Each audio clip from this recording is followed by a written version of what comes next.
पंढरपुर की वारी केवल एक धार्मिक यात्रा नहीं बल्कि भक्ति, समानता और सेवा का प्रतीक मानी जाती है। दीवे घाट में लाखों वारकरियों की आस्था और उत्साह का अद्भुत नज़ारा देखने को मिला।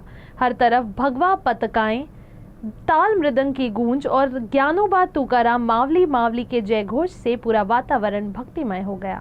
या ठिकाणी संत ज्ञानेश्वर महाराजांच्या पालखी आणि पादुका सध्या ठेवण्यात आल्या आहे। आपण बघू शकतो की या ठिकाणी एक छोट्या प्रमाणात असं बघायचं झालं तर एक स्टेज सारखं तयार केलं आहे। या ठिकाणी पालखी देखील आहे, पादुका देखील आहे। पहाटे 5 वाजेपासून भाविक रांगेत आहे। भाविक संत ज्ञानेश्वर महाराजांच्या पादुकांचं दर्शन घेण्यासाठी गर्दी करतायत। इकडे आपण बघू शकतो की जवळजवळ 1.5 किलोमीटर पर्यंतची भाविकांची रांग आहे। पोलिसांचा देखील मोठ्या प्रमाणात या ठिकाणी धावपळ होत आहे। पोलिसांच्या मदतीला होमगार्ड तसंच एनसीसीचे लोक देखील या ठिकाणी आलेले आहेत। पोलीस अधिकारी, पोलीस कर्मचारी, PSI दर्जाचे अधिकारी, ठाणेदार दर्जाचे अधिकारी सर्व लोक या ठिकाणी सध्या तैनात आहे। अनेक ठिकाणी प्रसादाचं देखील मोफत वाटप होत आहे। वारकऱ्यांना कुठल्याही प्रकारची अडचण येऊ नये त्यांच्या तब्येतीची सर्व प्रकारची काळजी घेण्यात आलेली आहे। या ठिकाणी झोपडीसारखं देखील करण्यात आलं आहे। त्या ठिकाणी प्रत्येक दिंडीला ती अलाउ करण्यात आली आहे। या ठिकाणी झोपडीवर देखील दिंडीचे नंबर टाकण्यात आलेले आहेत। सर्व ठिकाणी भाविकांचे आजूबाजूला ट्रक्स उभे आहे। या ट्रक्समध्ये भाविक स्वतः स्वयंपाक करत आहेत, भाविक स्वतः आपलं अन्न शिजवून खात आहे। या ठिकाणी प्रसादाचं देखील मोठ्या प्रमाणात वाटप होत आहे।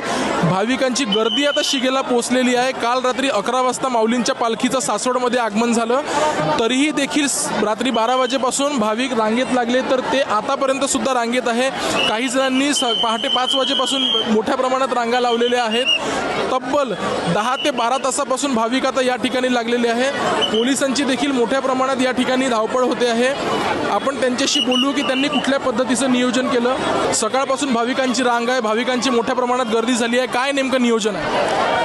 नियोजन शासनाने चांगल्या प्रकारे केलेलं आहे। भाविकांनी पण शासनाला सहकार्य करून दर्शन घ्यावे व्यवस्थितरित्या, एवढीच विनंती आहे। पोलिसांचं देखील असं म्हणणं आहे की त्यांनी भाविकांनी सर्वांनी पोलिसांना सहकार्य करावं। कुठल्याही रांगेचा कोणी कुठल्याही रांगेत शिरू नये, कुठलीही गर्दी होणार नाही, कुठलाही गोंधळ होणार नाही, कुठलाही अनुचित प्रकार घडणार नाही, अशा प्रकारचं नियोजन करण्याचं ठरवलं आहे। आपण माझ्या समोर इकडे बघू शकता की इकडे भाविकांचे ट्रक्स आहेत। ट्रक्सच्या बाहेर भांडी देखील आपण पाहू शकतो। भांड्यांमध्ये ते लोक आपलं अन्न शिजवत आहेत। या ठिकाणी त्यांनी आपल्या जेवणाची व्यवस्था देखील स्वतः केलेली आहे। याच ठिकाणी त्यांनी आंघोळीची व्यवस्था केली आहे। अनेक ठिकाणी भाविक शिस्तीत सर्व गोष्टी करताना आपल्याला दिसत आहे। सकाळच्या न्याहारीपासून ते जेवणापासून ते माऊलीच्या दर्शनापर्यंत सर्व गोष्टीचं सूक्ष्म असं नियोजन करण्यात आलेलं आहे।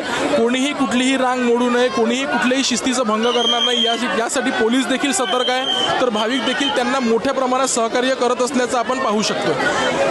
तसंच आपण सकाळपासून इथे पाहू शकतो की भाविकांचा मोठा जनसागर या ठिकाणी लोटलेला आहे। भाविक माऊलींच्या पालखीच्या दर्शनासाठी या ठिकाणी येत असतानाचं दिसून येत आहे। या ठिकाणी झोपड्यांमध्ये देखील भाविक वास्तव्यास आहे। आज संध्याकाळपर्यंत या ठिकाणी पालखीचं दर्शन होईल, त्यानंतर पालखीचं दर्शन बंद होईल आणि उद्या सकाळी ही पालखी जेजुरीकडे मार्गस्थ करेल। सध्या आपण सासवडमध्ये माऊलीच्या पालखीच्या परिसरात उभे आहोत। या ठिकाणी UCNच्या टीमकडून आपण पाहू शकता की या ठिकाणी मोठ्या प्रमाणात गर्दी आहे। जवळजवळ 1 ते 1.5 किलोमीटरची भाविकांची रांग या ठिकाणी आपण पाहायला मिळते। झोपड्यांमध्ये असो, रांगेत असो, बॅरिकेटिंगमध्ये असो, सर्व ठिकाणी भाविकांचा मोठा जनसागर या ठिकाणी लोटल्याचं आपण बघू शकतो।